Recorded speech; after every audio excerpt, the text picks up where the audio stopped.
The file was on my desk before I had taken my second sip of coffee.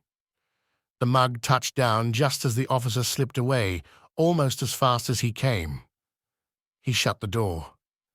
Suddenly, I was alone again in the small consulting office of the New York Police Department, about to read a file for a case I did not have the time to take on. Any moment now, the chief would probably walk in. Give me the same speech they always did when it came to private investigators like me. For some strange reason, though, I could not shake the uneasy feeling as my hands brushed the side of the folder. I had almost opened it when Chief Hansen walked in. I was taken aback. He had to have been at least 6'5", with a hard-set face and a cold demeanor.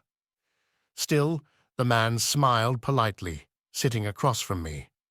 I sat up straighter, swallowed hard, and looked him in the eye.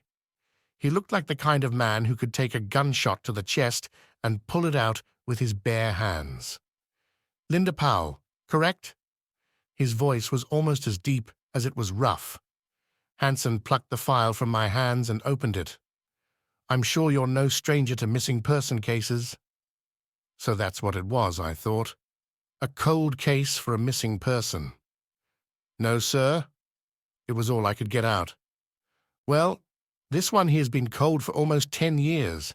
A 13-year-old girl who went missing in upstate Maine. We investigated for about 5, then dropped it." A strange thought crossed my mind at that moment. I quickly dismissed it, but still, I hadn't thought of that specific memory in almost... However, he cleared his throat. Someone turned in some evidence leading us to believe she could still be found. "Just read me the file," I thought impatiently. I nodded, and he took the hint. He opened that little manila folder, and the words that followed flipped the whole room upside down. "Her name is Daylin Poe. She was last seen at the train station in Boothbay Harbor, Maine.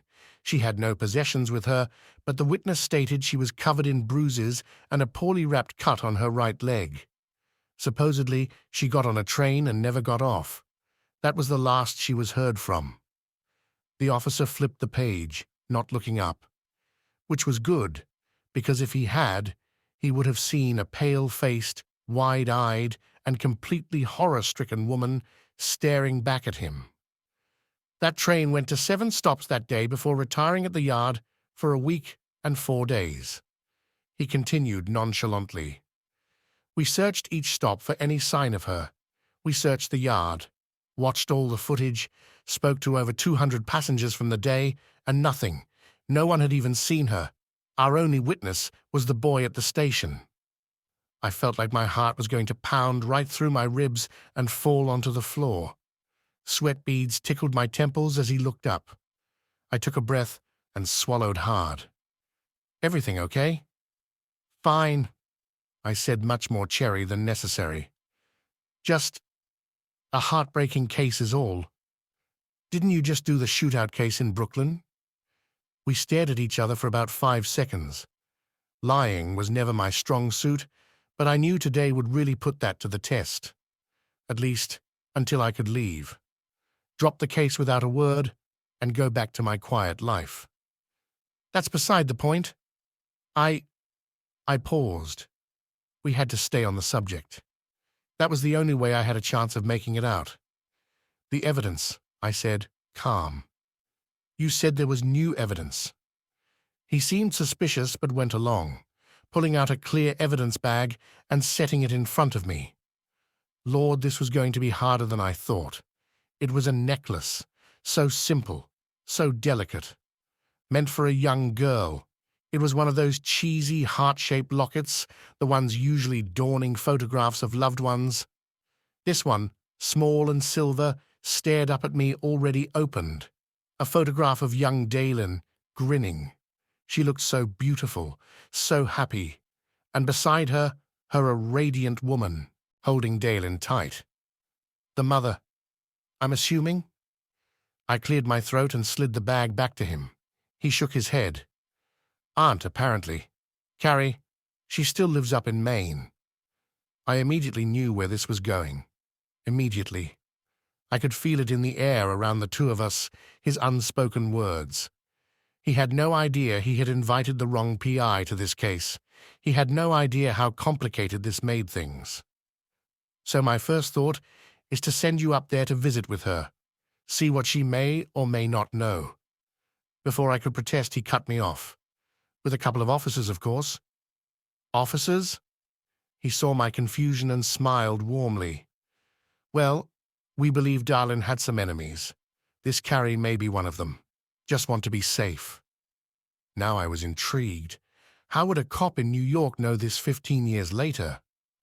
I turned to look out the small window. Maybe, I thought, I should just come clean. Tell him everything. Because, as surprising as it was, he was right. He was absolutely 100% right. Carrie was dangerous. Probably the most dangerous person he would ever meet. That bandaged wrapping on Dalen's leg? Gunshot. One of many she somehow survived. Now, how did know this? How do I, a humble private investigator of the Big Apple, know the ins and outs of a cold case from a decade ago in the middle of nowhere, Maine? Because I was her. Whatever. Scrambled my own name on a napkin on that very train headed north. Took nothing. Told no one. Essentially, I died. That's how I planned it. And to be honest, I am still impressed my 13-year-old mind came up with a case that stumped big city cops. I turned back to him. I smiled. All right, listen. What I'm about to say might not make much sense, but you're going to need to believe me.